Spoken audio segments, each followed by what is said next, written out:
عراق کا ایک عالم بیان کرتا ہے کہ 2006-07 کی بات ہے جب عراق میں القاعدہ کا عروج تھا۔ کہتے ہیں ہم بغداد سے سفر کر رہے تھے، میرے ساتھ ایک جوان لڑکا بیٹھا ہوا تھا۔ اس نوجوان کی وضاحت بہت ہی بگڑی ہوئی تھی، بھڑکیلا لباس، ہاتھوں میں سونے کی انگوٹھیاں، گلے میں سونے کا لاکٹ، چہرے کی حالت بگڑی ہوئی، بال نامناسب۔ کہتے میں نے اس کی زہری وضاحت کو دیکھ کر دل میں یہ خیال کیا کہ یہ جوان بے دین ہے، سارا رستہ اس سے کلام نہیں کروں گا کیونکہ اس سے بات کرنے کا کوئی فائدہ ہی نہیں۔ وہ عالم دین بیان فرماتے ہیں کہ ہم خاموشی سے سفر کر رہے تھے کہ اچانک ایک چوکی پر ہماری گاڑی رکی۔ جیسے ہم گاڑی سے اترے تو پتہ چلا کہ چوکی پر القاعدہ کا قبضہ ہے اور القاعدہ کے دہشت گرد لوگوں سے مطالبہ یہ کر رہے ہیں کہ امیر علیہ السلام کے خلاف بکواس بازی کریں، معاذ اللہ امیر علیہ السلام پہ سب و شتم کریں، نعوذ باللہ امیر علیہ السلام کی تصویر جو سامنے رکھی ہوئی تھی اس کی اہانت کریں۔ کہتا ہے کہ جو لوگ ان کا کہنا نہیں مانتے تھے اور امیر علیہ السلام کے خلاف زبان درازی نہیں کرتے تھے وہ ان کو مار دیتے تھے، قتل کر دیتے تھے۔ ہمارے سامنے لاشیں بھی رکھی ہوئی تھی، خون بھی بہ رہے تھے۔ کہتا ہے اسی اثناء میں وہی لڑکا جسے میں بے دین سمجھ رہا تھا میرے سامنے آیا اور سامنے آ کے اس نے کہا کہ شیخ صاحب اب اس مقام پر ہمارا شرعی وظیفہ کیا ہے؟ کہتا ہے میں حیران ہو گیا کہ میں جسے بے دین سمجھ رہا تھا وہ اس مشکل مقام پہ جہاں پہ لوگوں کو جان کے لالے پڑے ہوئے اپنی شرعی تکلیف اور شرعی وظیفہ پوچھ رہا ہے۔ تو میں نے اسے کہا کہ جوان، اہل بیت علیہ السلام نے ہمیں اجازت دی ہے کہ ایسے مقامات پر تقیہ کر جائیں، اور یہ جو سامنے تصویر ہے یہ کوئی حقیقی تصویر نہیں ہے، یہ مصور کی خیالی تصویر ہے، صرف ان سے منسوب ہے، تقیہ کر کے اپنی جان بچاؤ۔ کہتے جیسے ہی میں نے یہ کہا تو اس جوان نے اپنی انگوٹھیاں اتارنا شروع کر دی، اپنا لاکٹ اتارا، اپنے پیسے نکالے، اپنے کاغذات اور اپنا آئی ڈی کارڈ اس بندے کے سامنے رکھا۔ شیخ صاحب کے ہاتھوں پہ اپنی چیزیں رکھ کے اس جوان نے کہا شیخ صاحب یہ چیزیں آپ کے پاس امانت ہیں، یہ میرے گھر میں پہنچا دیجئے گا۔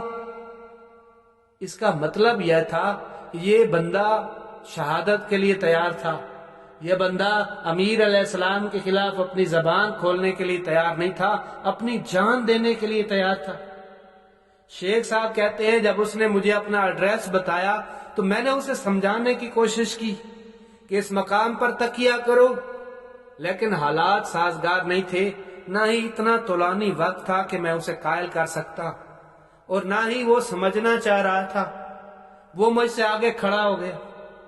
کہتا ہے جب اس شخص کی باری آئی اور اسے یہی تقاضا کیا گیا کہ امیر علیہ السلام کے خلاف زبان درازی کرو، تو اس نے سامنے والے دہشت گرد کو کہا کہ کیا تجھے گالی دوں یا تیرے باپ کو گالی دوں؟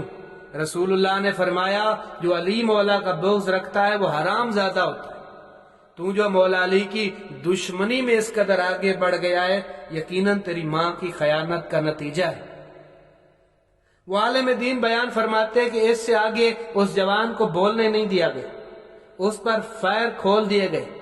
کہتے ہیں 3 فائر کھلے، میں نے اس جوان کو گرتے ہوئے دیکھا اور میں آگے چل پڑا۔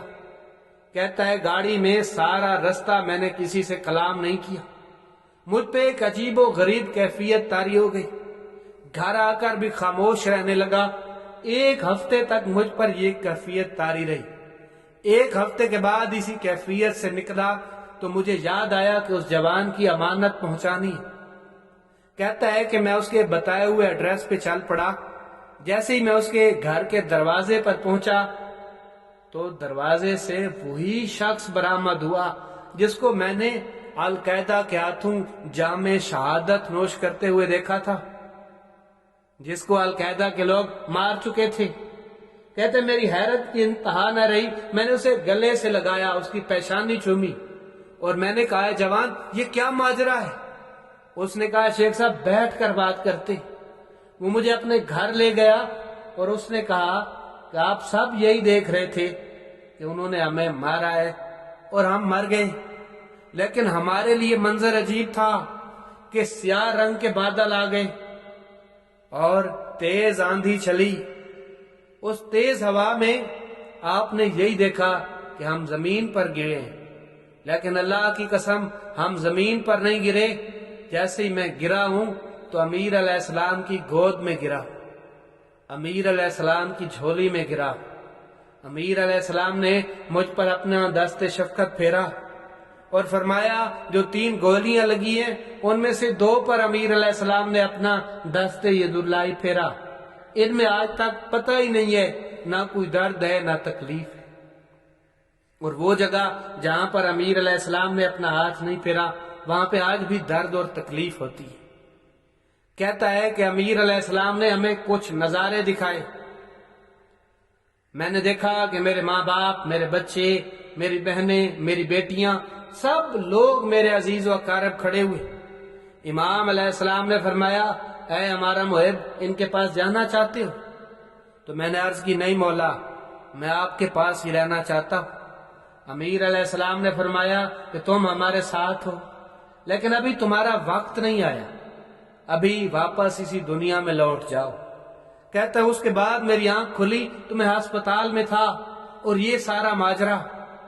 عالم دین بیان فرماتے ہیں کہ یہ وہ شخص ہے جو اس زمانے میں ہے جس نے ظاہری طور پر کسی معصوم کی زیارت نہیں کی، لیکن اس کے دل میں جو اہل بیت علیہ السلام کی، امیر علیہ السلام کی شدید محبت تھی، اس کا نتیجہ یہ ہوا کہ دنیا نے اسے قتل کیا، امیر علیہ السلام نے اسے زندہ کر کے واپس بھیج دیا۔ اور وہ جب زمین پہ گرا تو لوگ اسے یہی دیکھ رہے تھے کہ خاک پر گرا ہے، لیکن وہ امیر علیہ السلام کی جھولی میں گرا۔ پروردگار ہمیں امیر علیہ السلام کی ولایت پر ثابت قدم فرما۔